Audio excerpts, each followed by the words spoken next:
Hail and hello, everyone. Welcome to the Random Heathen Ramblings podcast, a Midgard Musings production.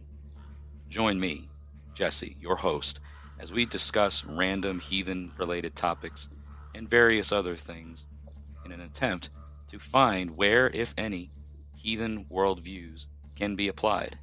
You can support this podcast by clicking on the Linktree link in the description or show notes. You can also follow me on all of my social media platforms, including Facebook, Twitter, Instagram, YouTube, and become a patron on Patreon. Join me every Thursday morning at 9 a.m. Eastern, 8 a.m. Central on all major podcast streaming platforms, including Apple and Google Podcasts, Spotify, iHeartRadio, Pandora, and many, many more.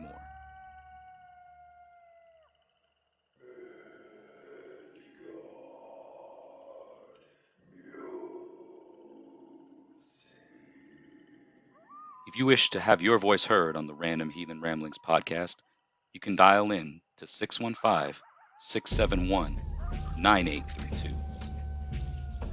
Thank you all once again for listening to the Random Heathen Ramblings podcast. Enjoy and hail to you all. All right, folks, welcome back. Welcome to September. It is the first day of September at the time that this podcast is being aired. I'm actually recording this off cycle because of my guest today. Very excited to finally be able to reveal who I have on the show today and all that. Yeah, so you're gonna have to forgive me for feeling a little bit off right now. I know for you guys watching, it's not gonna really feel much like that, but for me, it is, because it is a Saturday morning. Well, yeah, it's a Saturday morning still here for me, and for my guest, it is a Saturday evening. So I have to adjust. I had to adjust my recording schedule for my guest today, which we will be welcoming him in just a moment. But now that we are in September, I did just want to remind everybody that there is a meetup coming to the Middle Tennessee area in the Barfield Crescent Park in Murfreesboro, Tennessee on Saturday, September 17th. There is a Facebook event page for this. It's going to be annotated, linked down in the description or show notes, wherever you catch all that information from. So be sure to check that out. And if you're in the vicinity and want to come out, and it is a potluck style park moot. So we are asking for attendees to bring an item of food to share with the folks who come. I'm still debating on what I'm going to be bringing. I've heard that there's going to be chili. I've heard that there's going to be maybe some like slider sandwiches. So any kind of like picnic, cookout kind of side. Whether you want to bring like a coleslaw or a salad or what do you call those things? Charcuterie, right? Which is just a fancy name for meat and cheese and vegetable or fruit tray. I'm probably going to be bringing some chicken. So yeah, it's going to be again in the Barfield Crescent Park on Saturday, September 17th. We're expecting to get quite a big turnout. There's people coming from different parts of the state of Tennessee as well as from out of state. I believe we are expecting some people from northern Alabama. So it's going to be fun. It's going to be great.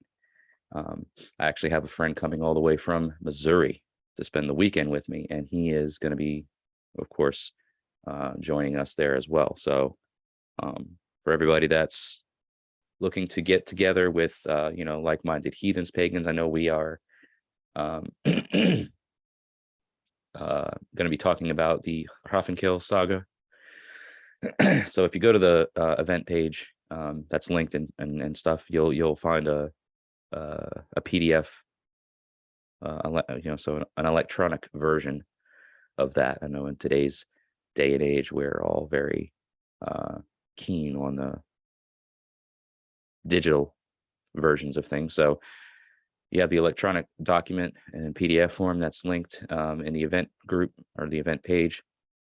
So if you're wanting to brush yourself up on the Hrafnkill saga, you can read it. There's also going to be a podcast linked about the saga as well. So if you're the type of person that just likes to sit back, listen, you got that. So tons of options.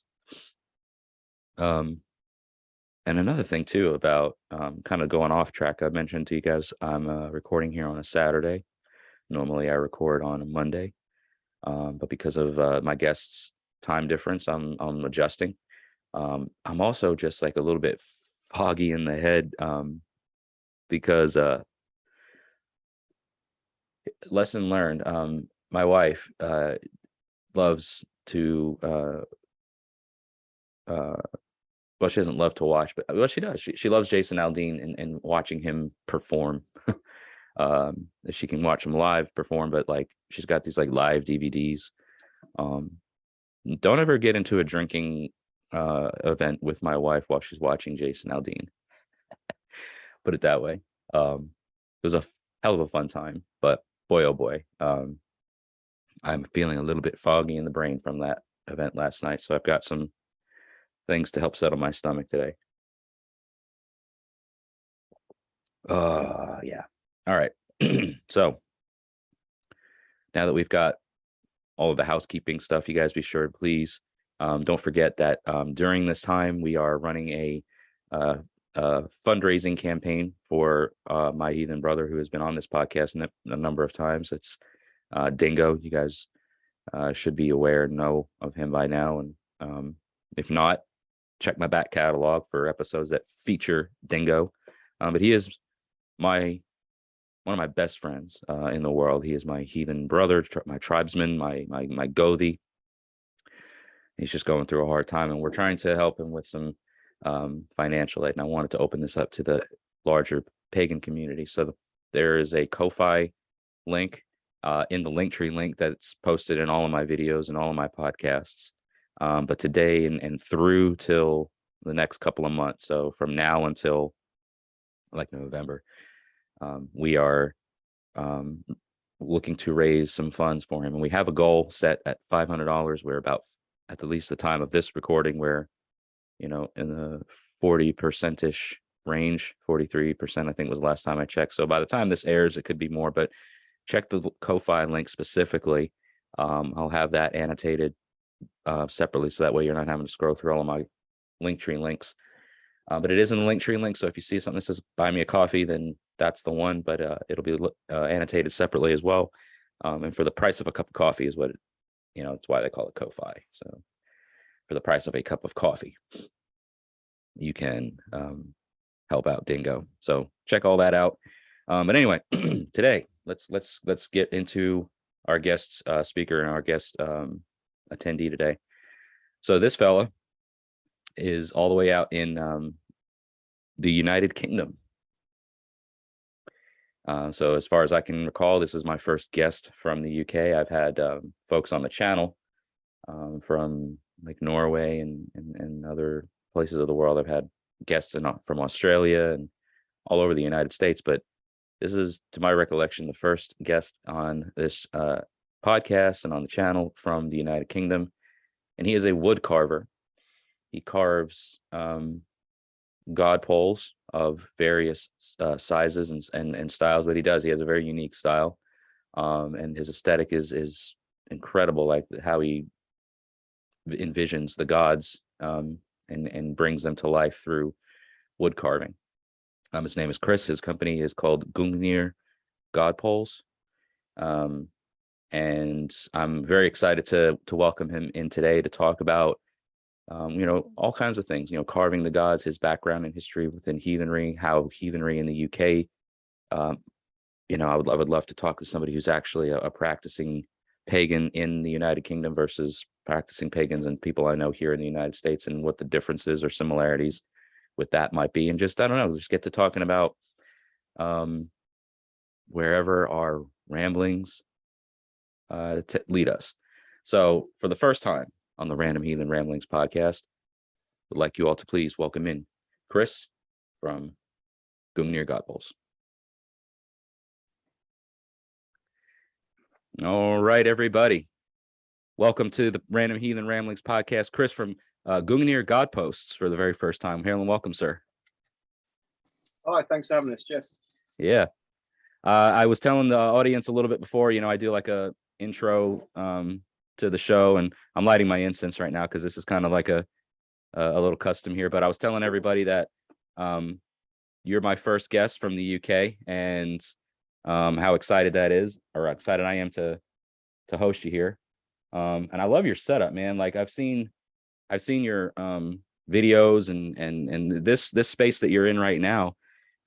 This serves as like your chill zone, but also you work here too, right? Like this is kind of like your office, as it were. I tend to work just outside it just because of sawdust and stuff like that. But this space, it's kind of everything to us. It's that chill time. I'll have breakfast here in the morning. I'll chill here on my own in the evening. But the family get together here too, and we have friends over, and we sit around the fire with drinks and stuff. It kind of serves all purposes. But what's interesting is that anyone who comes here says as soon as they come in here, it feels different without knowing anything about the stuff. So this place has got a different feel, and they like it. It's a comfortable feel, Yeah. It's been a labour of love. It's its first sort of incarnation was probably about 10 years ago. It was like a metal structure that got blown over in about 6 different storms and stuck back together. And now it's something a bit sturdier now, and hopefully sort of here to stay. But yeah, it's definitely a great little space to have. Yeah, it does. It looks, and that's funny how you say, or interesting rather, how you say when people come into that space, they, whether or not they maybe know about your, religious practices, paganism, anything like that, it feels welcoming and it feels different when you step into that space. And I have a similar thing to compare to that, or I can relate to that, because over here, my group of tribesmen, right, like my nearest and dearest people who I practice heathenry with, we have a space on, it's like I said, one of my friends, his parents' property has our vey, or our grove. At one point in time they called it the Woodland Cathedral, and it's a huge encounter or encirclement, like it's a rock enclosure, so it's a round circle space. But people that have come there in the past who aren't even pagan step there, and they immediately feel just the different, I don't know, energy and just feeling around it. And with as much work as you do near and around that space, and how you venerate or practice, it's no wonder to me, it's no surprise to me that it can be felt by others. Yeah, it's interesting, and I think there are those places in nature that they do just feel different, don't they? Not just to us who are kind of in tune with those places, but just to most people can feel. And I think that's how a lot of sacred spaces evolve. Our ancestors just knew. They had that feeling that. I mean, look at Stonehenge. They dragged those stones for hundreds of miles to put them there. There was a reason why they did it. Some places are just special, aren't they? Yeah, absolutely. And so I would love to continue to talk more about that, but I do want to let people know, or give some people that have maybe never heard of you or know what it is you do. So Gungnir Godposts, this is your wood carving venture, right? Your wood carving business. This is what you do to bring life to the gods. At the moment, it's a hobby and it's a passion rather than a business. The long-term goal is to make it a business. I do it alongside a full-time job and parenting and everything else. And I'm kind of in a position now where I've been at it for 9 years now this year. And it's a great position to be in, that my demand far outstrips my capacity to create at the moment. I live in an expensive part of the world, and having done a little bit of maths, it's just not quite there yet where we could live comfortably off it without it becoming a pressure. And I never want it to become a pressure. It's something that I love doing. I do it to relax and to unwind. You know, I never want to be doing it because I've got bills to pay. So Yeah. you know, the business side of it is coming, but I'm in no rush for that at the moment. Okay. So how long? So you say 9 years now, so nearly a decade you've been carving. Yeah, it's incredible to think really how fast that time has gone, but also it feels like I've been doing it my whole life as well, you know, and just how many pieces I've done in that time. I mean, I never set out to do it. I always used to, just for fun, I would draw and I would paint mythological characters, and eventually the characters I was drawing started to take on this kind of chiseled, blocky effect, and I was looking at them and thinking that might look quite cool in 3D, you know. And one day I was just clearing out our garden shed in our old place, and I just found this small piece of timber, just an offcut of timber, and I just looked at it and I just thought, I'm gonna give it a go. I'm gonna try with that piece of timber. So I just took a basic knife and I sat down and I worked away a little Thor over 3 or 4 days. And it turned out pretty good, you know. I was really pleased with it, and I posted a few pictures on Facebook, and some of my friends said, wow, that's really cool, could you do me one? Yeah, sure, I'll do you one. And they posted pictures on Facebook, and then their friends started messaging me, and all of a sudden it became a thing, you know. Yeah. And now I've done hundreds and sent them all over the world, and it's grown into something I never intended it to or anticipated that it would, but it's been an incredible journey, and I love it more than anything I've ever done. You know, the friendships you make, you know, the contacts you have with people, just hearing what I create means to people is, you know, Yeah. It's really humbling sometimes and quite hard to believe that, you know, because I create these things and I like them, but to know that other people like them and feel the energy from them as well, Yeah.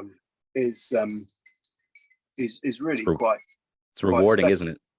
It is. It's, you know, I can't think of anything more fulfilling than that. Recently, I visited a friend of mine. He's not heathen, he's not pagan, he knows nothing about it. We were doing a bit of work together, and I took him a little Odin pendant that I made, and he unwrapped it and he held it in his hand, and he sat down and he started to cry.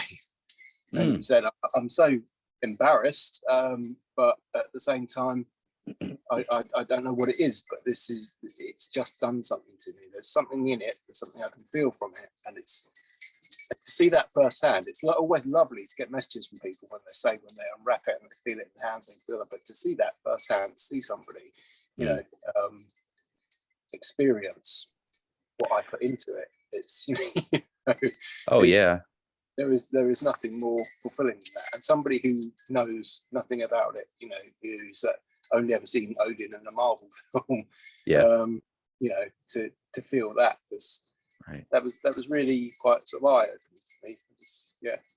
Really, I mean, special. yeah, definitely. I think that you know, so I have some god posts or god polls, whatever you want to call them, representations of the gods that a friend of mine here in the States, you know, he carves as well. And it's really, I love seeing how different craftspeople envision the gods and how they bring an inanimate object like wood or stone or whatever, and how they give that item a personality, an aesthetic, you know. And the differences between maybe you and other people that craft, you know, they're all beautiful in their own way. Like, they're all unique, and that's what I think is so great about working with folks who do this with their hands, because, you know, you could go to, you know, an online store or get something that is like literally a casted mold of a figure, you know what I mean, like a statue or whatever, and there's literally hundreds or thousands of them being produced, and they're so, you know, nothing against people that want to get that if it speaks to them, right? But I'm like, well, you got something that, you know, 500 other people across the world have. Where's the the art, the Odin or the Thor or whatever that you carve today, is not going to be exactly the same as the one that you carve tomorrow, and it's not the same exactly as the one that you carved last week. Like there's different unique exactly things. No two are ever the same. I don't think you can beat handmade or something like that. And like you said, I love seeing other people's work as well. I don't ever want to be the guy who carves Godposts. I love seeing other people's work. The thing that bugs me, and it does really bug me, is when I see people copy my stuff. There's a few people who have had some words from me about that, because I think they say, it was out of respect. So, I thought he was flattered. It's not respectful, it's disrespectful. Be unique yourself, right? Like, do something of your own vision. Yeah, exactly that. My style is not an emulation of anyone else. It's something that comes from my relationship with the gods, and it's developed and it's evolved over many years. So when I see someone do a direct copy of one of my pieces, that's actually quite offensive, not only to me, but the whole process and what it means. So I tend to be quite diplomatically, I don't know, probably a little bit hostile about that, and just let people know that it's not acceptable, and whatever spirit it was meant in. You need to reconsider that. I get where you're coming from. I definitely get where you're coming from. And most people are fine about that and say, look, sorry, I didn't mean it that way, and I can see now why you might be upset. Yeah. And they'll do it again. I've had a couple of issues with a couple of people that persisted. Well, the other thing too is like when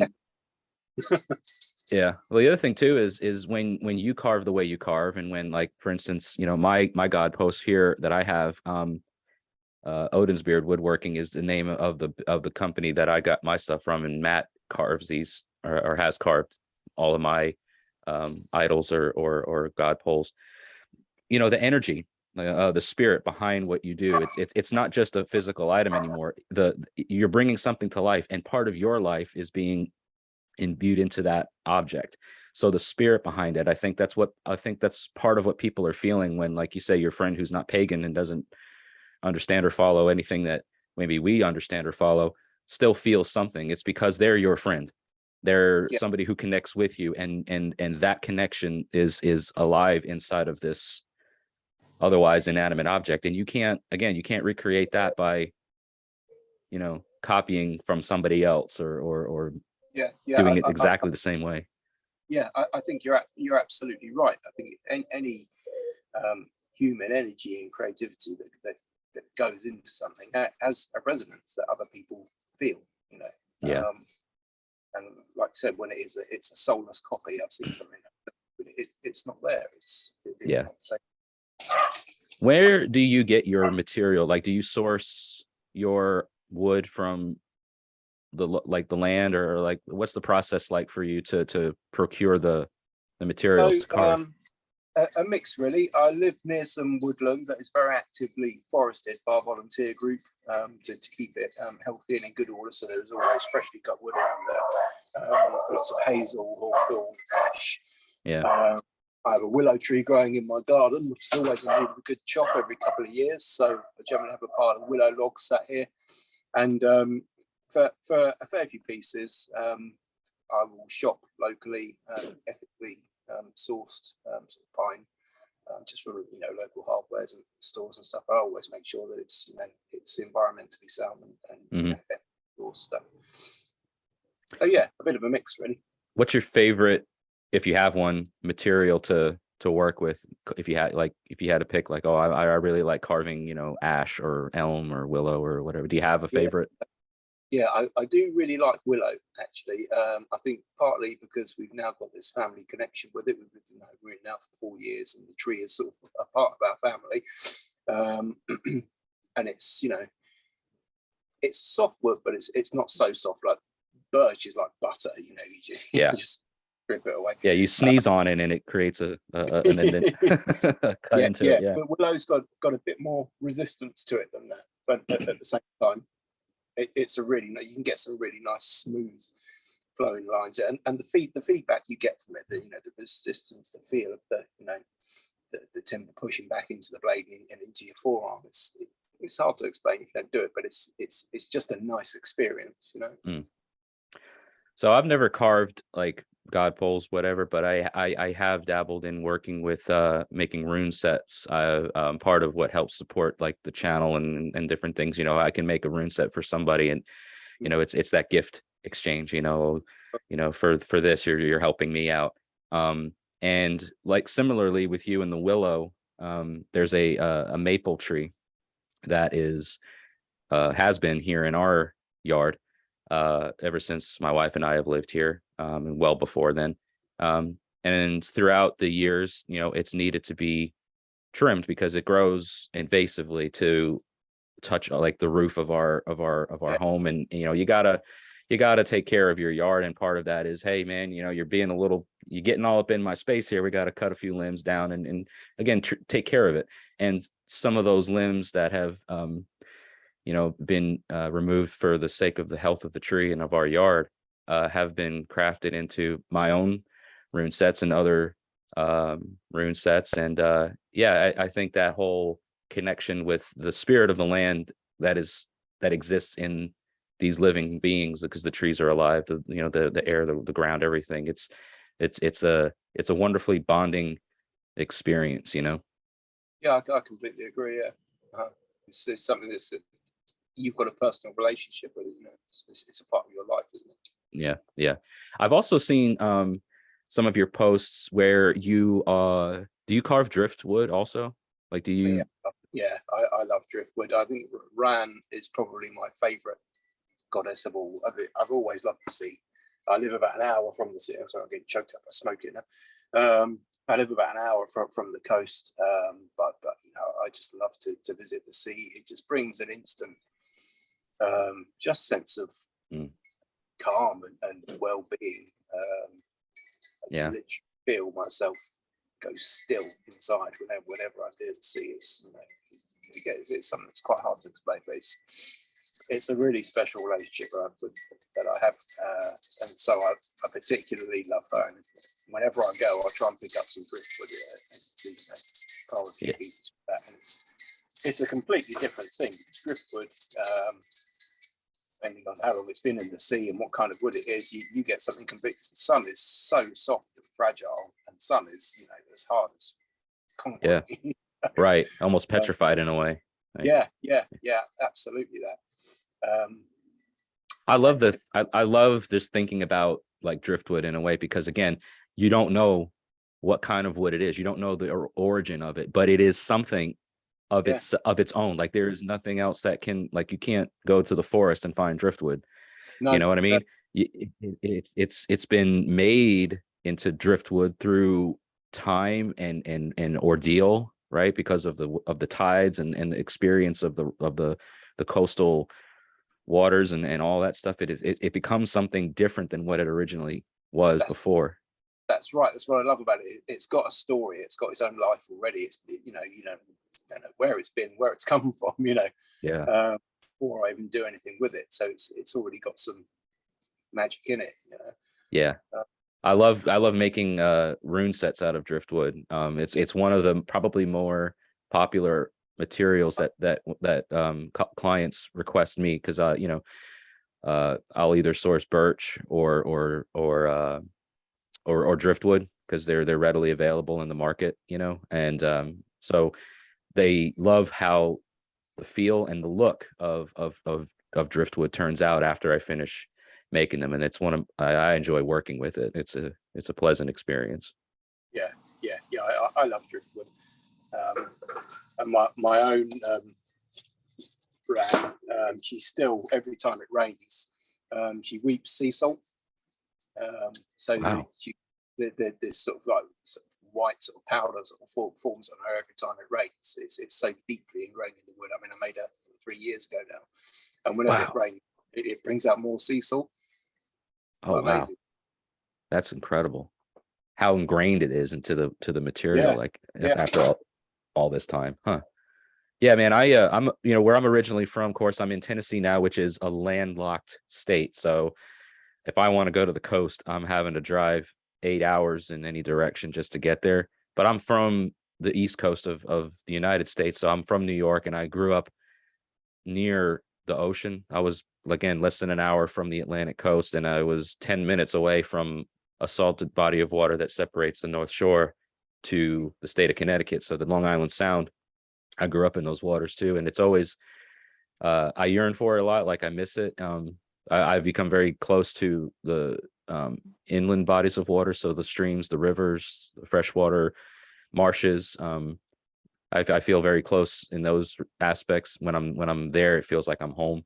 But I miss the coast, because it carries its own life, and it carries its own energy, and it's a different energy than the mountains energy, or the rivers and the valleys. It's different kind of personality, I guess you could say. You're right. It absolutely is. Exactly that.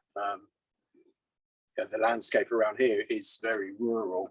Just down the road from me, there's a village called Thursley, which literally translates to Thor's Lee. Yeah. The village sign is a green circle, and it's got Thor on it holding his hammer. And within the village, it's really cool that these things still live on in everything our country's been through, that the gods are still here. Within the village there are 3 huge mounds of earth, and the third one is it's kind of red, and it's made of ironstone and covered in heather scrub and surrounded by pine trees, etc. And they're called the Devil's Jumps. And the local story is that Thor pursued the devil, probably Loki originally, but around the time of Christianization, I think a lot of these stories got adapted, pursued him across the landscape and swung his hammer at him 3 times. 3 times the devil jumped and the hammer missed, and every time it struck the ground, it created one of these mounds in the earth. It goes back to what you were saying about, this is what I was getting to, personality of the landscape. You go and stand on top of that.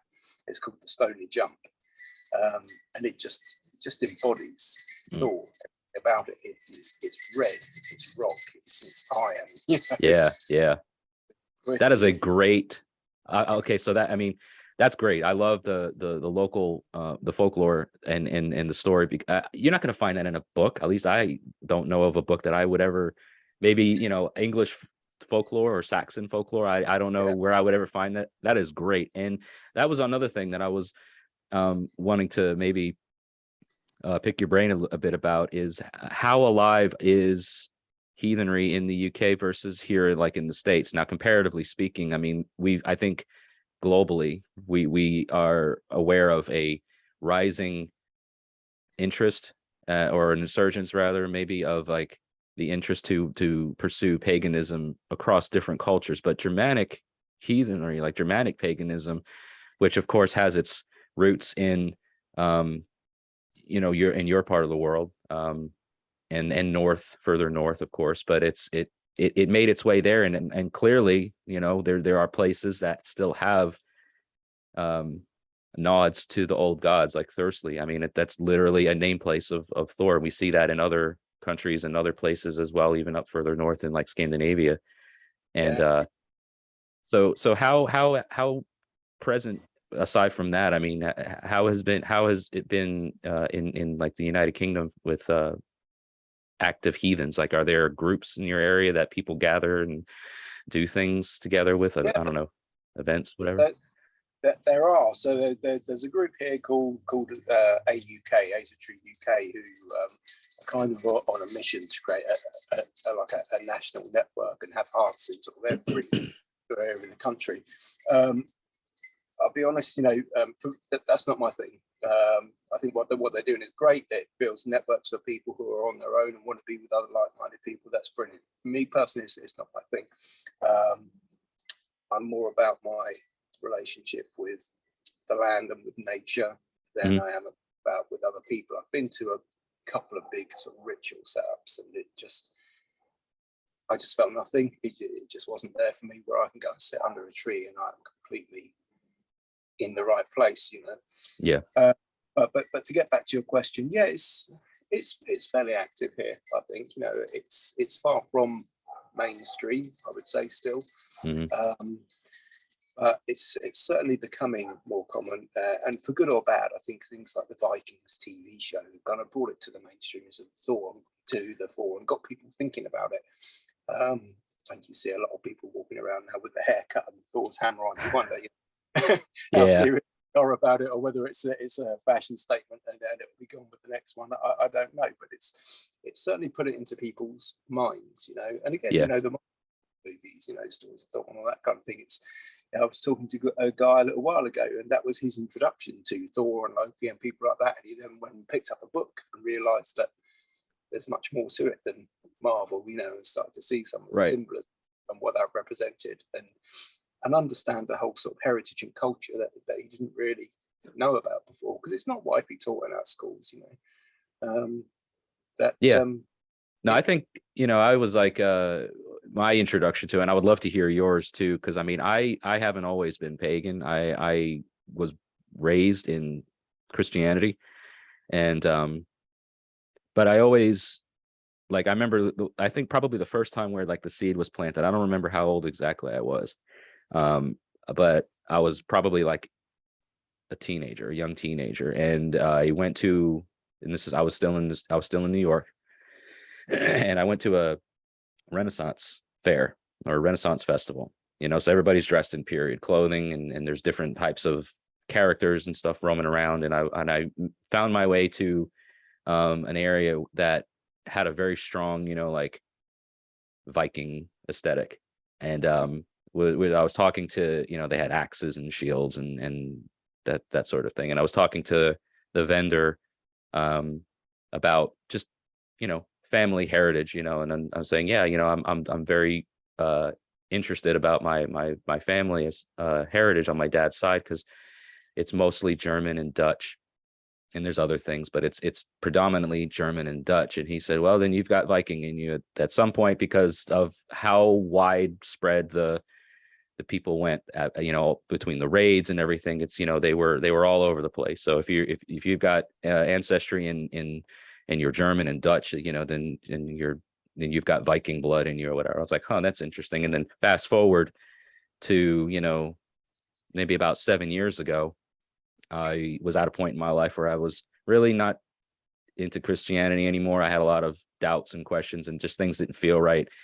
And you know, I you know, of course the Vikings thing came out, and I was like, huh, well, maybe I should look at that more and see, because I remember that one time where that guy said, you know, I had Viking blood or Viking ancestors, and come to find out what that really means, and that the Vikings were, you know, it was an age, it was a time period in time, and it's largely used to describe the North, you know, Northern Europe and the Germanic people. But it's, you know, it was an occupation, it was a thing to do. It wasn't, you know, you weren't Viking because you were born one, you were Viking because you did the thing that classified you as such. You went raiding, you did all that crazy stuff. So I learned more about that, and yeah, so I mean, that, like, it's interesting to hear people's stories of origin, and be like, yeah, it might have been the TV show, might have been a movie, might have been a conversation, and then that's the seed that planted the tree that grows into their path. So what was your background? It's always interesting to hear that story from people, and everyone's story is different, you know. It's great. I mean, mine, it started probably 30 years ago, but I think I was always pagan, but before that even, I would always just feel something different in the woods around trees than I would when I was in the street or in, you know, the city, and I could never quite put a name to it or any sort of significance to it. I got into my teens, 17, 18, and I think around that time in life you start to question a lot, don't you? And I started to think about you know, my origins, my belonging, but not just my own, the story, you know, the story of the land and the people, and, you know, religion and philosophy and things like that. And everything that we were taught in school was about Christianity, the history of Christianity. Well, that's only 1,000 years old in this country. So what happened before that? There's a lot of history that we haven't really been told very much about. So like, the internet wasn't around then, you know, you had to go to a library and read books. So that's what I did, and I started to read and find out about, you know, the Celts and Saxons and the Vikings, etc. and I bought a couple of books on mythology, Celtic and Vikings. They're both relevant to the British Isles, you know. And certainly with the Norse and the Saxon stuff, it just started to click with me a bit more. So I think that's what I feel under that tree. That's that yew tree, that cool, dark, quiet. That's Odin. It's like a foreboding sort of presence there, and a massive towering oak. Well, that's Thor, the oak tree, you know. And I started to see that the stories weren't just stories, that they were representations of things in nature and the cycles of nature, and how people have used them to live by. You know, the death of Balder, etc., you know, the dying of the sun, coming in the winter. It's time to, you know, harvest and sort of buckle down for winter, because it's coming. It's going to be a hard time. And so it just really resonated with me there, that was the right path, certainly for me, and everything I've ever felt in nature was that, essentially, what people have felt for Right. I think. So yeah, I think it's I noticed the thing when you said, you know, I think I've always been pagan, and then you made a statement that kind of stuck out. You know, didn't really know what to call it, and that's a really interesting thing, because the people that were pagan at the time, they didn't have a name for what they were. They just were what they were, right? They weren't heathens. That was a name that was given to them by the Christians. You know, they were called pagans. They were called this by the Christians because that they weren't Christian. You know, they weren't the thing that everybody else was. So and growing up myself, you know, thinking back on it, like, yeah, sure, I was raised as a Christian and learned Christian worldviews and doctrines and that sort of thing. But I was always, you know, I've talked about this plenty of times. Like, I didn't, as a kid growing up, like, I didn't want to go play video games. I didn't want to stay inside. I wanted to be outside. I wanted to go into the woods. I wanted to go play in the you know, in the rivers or the sea or whatever. I wanted to be out in nature. And so I think maybe, you know, whether I knew it or not at the time, but thinking back on it now, it's always been a part of me. It's always been there, kind of dormant and living in a way that I just didn't know what to call her, or didn't call myself that at the time. Yeah, and like I said, it didn't have a name. It was just what people did all over the world. Yeah, I think that the similarities in the stories are fascinating, from Norse to, you know, Native American to ancient Greek. You know, there are sky fathers and earth mothers and gods of war and death. You know, all these things, and I think they've originated from the sort of seat of mankind. You know, and as people have migrated, these stories have gone and evolved with them, and taken on the characteristics of their landscapes. And the gods have developed and evolved and become their own names and personalities that relate to that landscape. Yeah, and I think it's the similarities across cultures. It's, you know, who, you know, the North would call, you know, Odin. You know, the people south would call Woden. You know what I mean? Like, just etymologically speaking, you know, the linguistics and the similarities.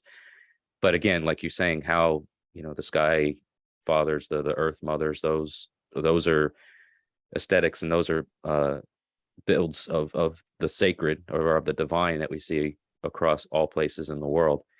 And it you know, when we talk about how, you know, I think a lot of pagans, you know, no matter where you go in the world, and whether they're Germanic pagans or Celtic pagans or Hellenistic or whatever, you know, I think the adoration, the appreciation, the veneration of nature, we're all just kind of animistic pagans. You know, like you could you know, whether you want to be Germanic or whatever, it's, you know, we appreciate and we know that there are bigger things than just us that exist in the world around us, and we don't feel so, I don't know, maybe obligated to focus on the big gods and goddesses. You know, like, yeah, they are important, and they deserve, and you know, the respect and the veneration that they that we give them. But on the day-to-day stuff, you know, like, we're connecting with spirits all around us that are literally right here with us, not in some realm that we can't tangibly connect to. So I think that that's important to remember as well. And for me, when I first became pagan, because of the Christian baggage, right, because of being focused on, one single God, like I came into paganism thinking that I had to do the same thing with the Germanic gods, like, Yeah. I'm going to be in trouble if I don't. And I see that quite a lot, particularly in American pagans, that they almost just supplant God and Jesus with pagan gods and elevate them right up there to the same status and level of devotion. And I would never say to anyone that they're doing it wrong, but for me, that's not. They're on our level. They're in everything that we do and experience. They're around us all the time. They're in the trees, the earth. They influence everything. They're not something that we're trying to aspire to up there in the next life. They're a part of this life. That's interesting how you bring that up. That it's specifically in American heathenry or American pagans, and I did want to bring that up because I've again speaking to different people from across the world, the perception of heathenry in North America, largely from what I've seen, it's almost like that we're getting, I don't say laughed at, but the perception from places like the UK or other areas in Europe and where this all sort of originated from, people are like, what are you guys doing over there, man? Like, why? And I don't know if that's just us picking up on the Christianity aspect of things and it's a skewed view of it or what, but it's interesting that you bring that up. Yeah, it's certainly something I experienced more from the States than the people I talk to anywhere else, and it probably is that sort of hard line Christian upbringing that is more prevalent there than perhaps it is in other places. I don't know, but like I said, I would never say to anyone that they're doing it wrong. The way I do it is right. I would never prescribe it to anybody else. I think it's for everyone to find their own relationship with the gods in their own way. That's the only I give to anyone, and I get asked quite a bit. What should I do with this? Read the stories, just read and understand who they are, and then get to know the characters, like your own friends and family. Start seeing them in the world around you, and find your own way from there.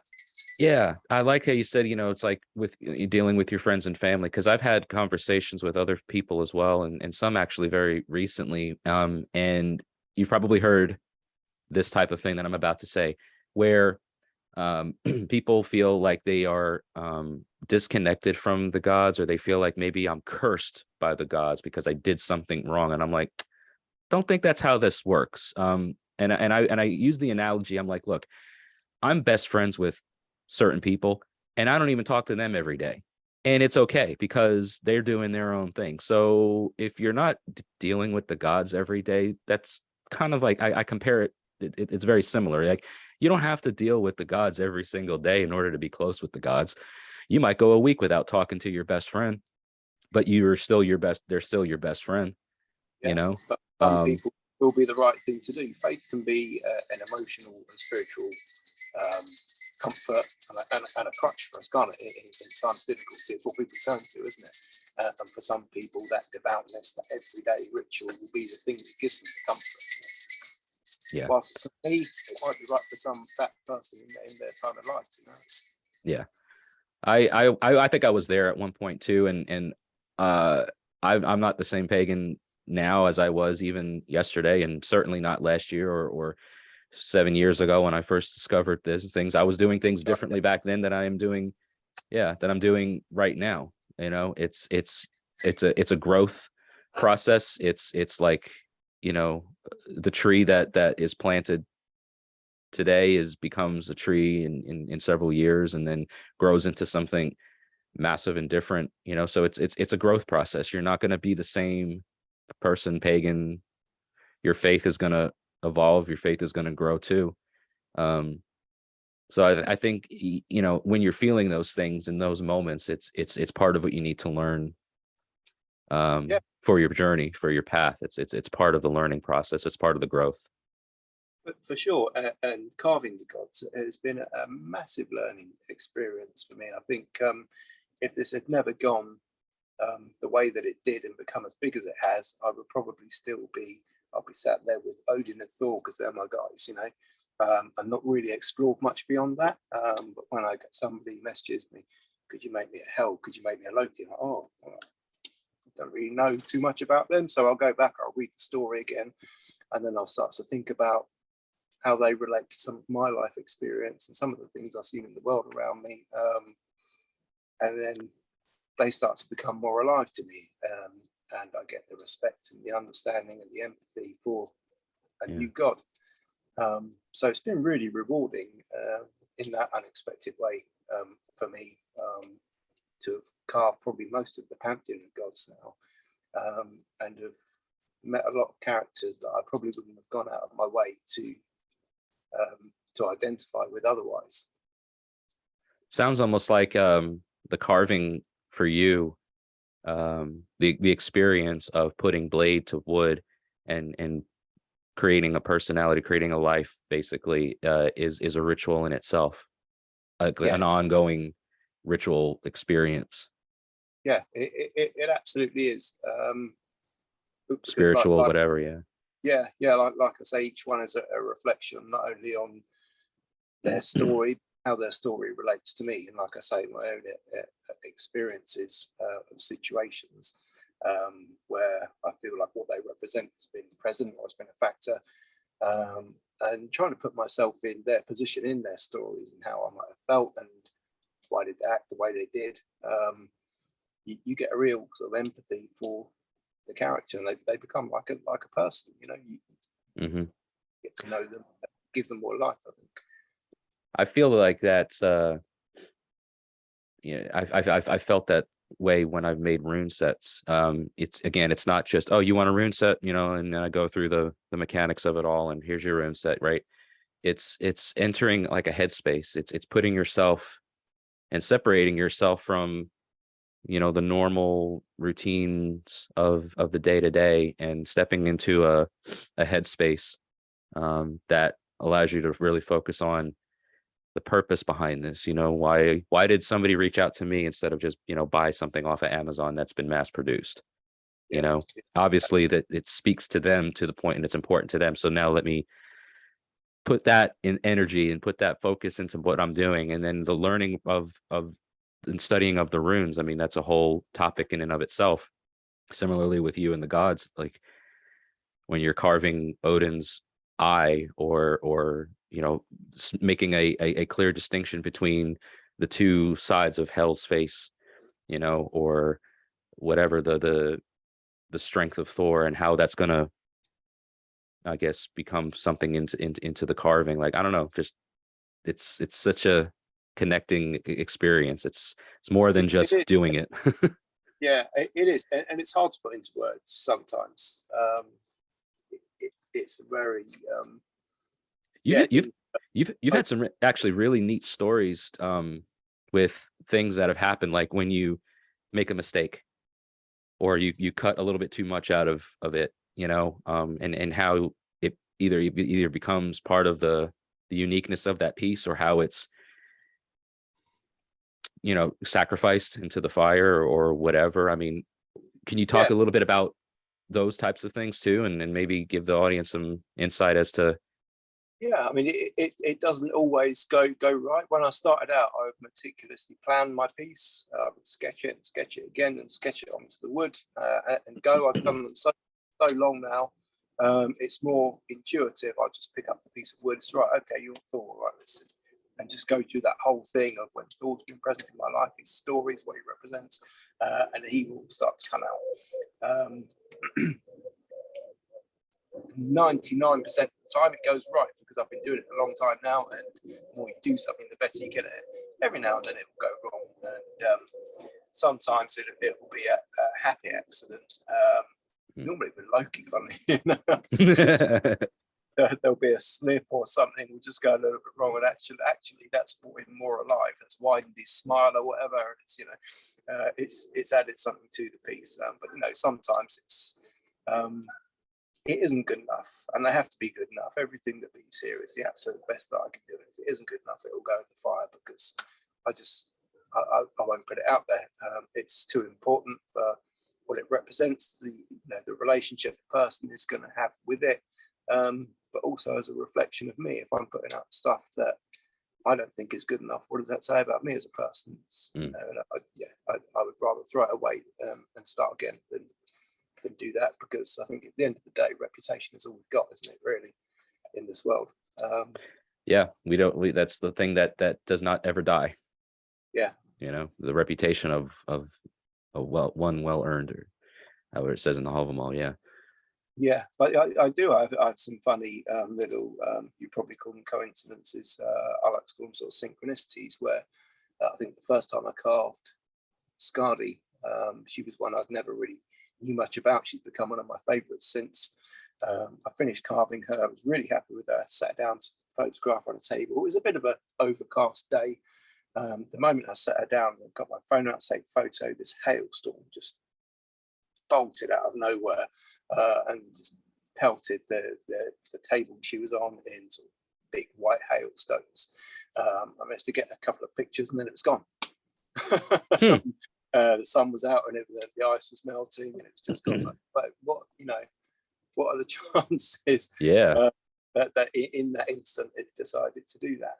I've had a few little things like that. We had a double rainbow out here when I finished carving Heimdall, and again setting down to photo. My daughter was out here with me. I said, "Look, rainbow!" And I looked up, and there was not just one rainbow, but a double rainbow. Wow. Because things like that are cool, and I don't think I believe in magic in the sense of pulling rabbits out of hats, but I think there are lots of things that are magic. It's the synchronicities, the interconnectedness of things. I think magic is ultimately being able to change consciousness or perception through an external influence. So a godpost is a piece of magic, because someone on their way to work in the morning walks past their Odin godpost and puts them in a different state of mind for that day. That's magic. They see a crow at the bus stop waiting for the bus to go to work. They think it's a raven, Odin, and it's changed the way they go into that meeting that morning. That's magic, External influences altering our behaviours, I guess, are what I consider magic to be. Not putting rabbits out of hat. I'm 100% with you on that. And the application of magic, we are workers of magic in so many ways that we don't even think about. You know what I mean? Like you're saying, like the influences that we can have on those external factors. Like we are tied into this web, and the way we interact and the way we do. I mean, it's constantly changing. It's constantly shifting, and so we have a very powerful place in the universe, and what we do or don't do shapes that web. It's constantly. The butterfly's wings, isn't it? It's that thing. It's the concept of weird, where all things are connected.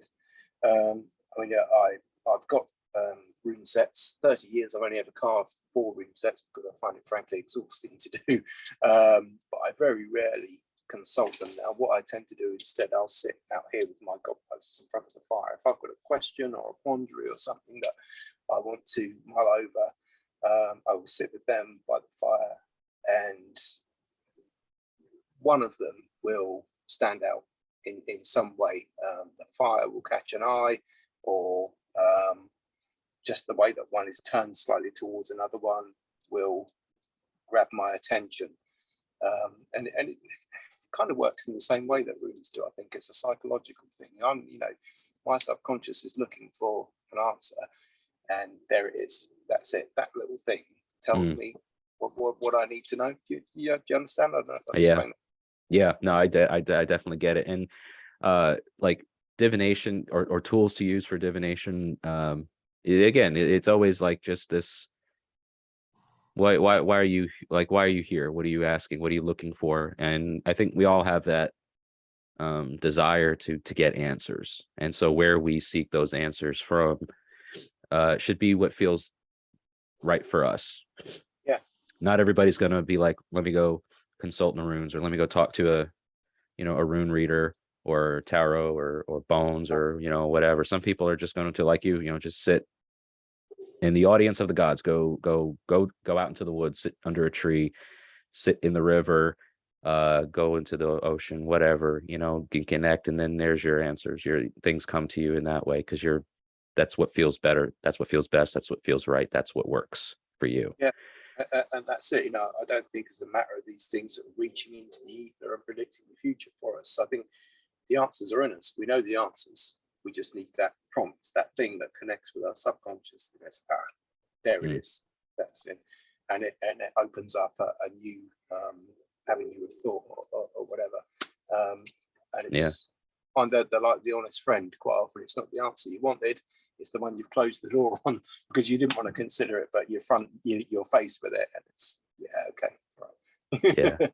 Yeah. Sometimes you're and I think a lot of times too, like when we're in those positions of asking questions, most of the time, like you say, we know the answer already, but maybe we're just trying to get around it or find something that maybe doesn't make us feel so uncomfortable. Because sometimes the right answer is the truth, and the truth sometimes it's tough to swallow. But you got to face the music. You gotta deal with the hand that's dealt to you, and make the best of it. It's for sure. So Chris, before I wrap things up, I am gonna ask you to just let everybody know where you can be found, how they can support you. I know you've got the Gungnir Godposts Facebook page. What else do you have going on? How else can people find you and support you? So Gungnir Godposts it's on Facebook, it's on Instagram, and I'm on Patreon. Patreon at the moment is the only way that people can commission pieces from me. Going back right to the start of our conversation, I'm in this position where the demand for what I could create far outstrips my capacity to create it. And I started out on a Sunday, I would just release 2 commission slots, and the first 2 people to grab them. And it just wasn't fair. So by doing it this way, people support me. See, for like £1, $1.50 a month is the minimum amount. It just helps me to sort of build for the future a little, and it just narrows the kind of pool of people that I create for at the moment. I put some content on there, a lot of the stuff we talked about today, some articles, my thoughts and reflections, and there's like a nice little Discord community on there where patrons get together and share their own sort of thoughts and experiences. So that's it. Facebook, Instagram, Patreon. Any support at all, whether it's material, spiritual, just the following that I've got on social media is really sort of wow. It's amazing. It's fantastic, really, to know that I've reached that many people who identify with what I do. It's incredible, really. So thanks. That's great. Yeah, so I'm gonna make sure everybody knows that's where they can follow you. Those links are annotated down in the description and the show notes of the podcast. So for everybody listening and watching today, make sure that you check those areas out and follow what Chris does on the various platforms and support him in any way that you can. And thank you very much, Chris. Before you jump off of here, just stand by so that I can bid everybody else adieu. But it has been a wonderful conversation. I've had a really fun time talking with you today, and thank you for sharing so much of what you do and your past and your life with not just me, but with everybody here. And I hope that you've had a good time and sharing those bits of information with us. Yeah. So thank you. Thanks so much for having me, Jess. It's been great. It's been really great to sort of to talk to you face to face and to share some of those things. It's been brilliant. So thanks for having me. Yeah, it's been wonderful. And I mean, you never know, right? Hopefully things happen one day where I'm able to make it across the pond. And if I'm ever thinking of doing that, I'm going to definitely reach out to you and meet actually personally face to face. I never take anything for granted and say, well, it'll never happen. I mean, it's people do this every day. So I would love to shake your hand, meet you in person, maybe share an ale or horn of meat or whatever it is that you partake of, coffee even, doesn't matter. Just, yeah, it would be great. So hopefully that happens for us one day. Cheers, Jesse. Yeah. All right, everybody. Before we leave, make sure again that you are following Gungnir Godposts in all of the ways that you can. Be sure to also like, follow, share, and subscribe to the Random Heathen Ramblings podcast on Midgard Musings. All the ways that you can do that. Check the Linktree link in the description for all the ways that you can support what I do here. Thank you so much for tuning in today. And until we all talk again, may the gods continue to notice you, and may your ancestors smile upon you.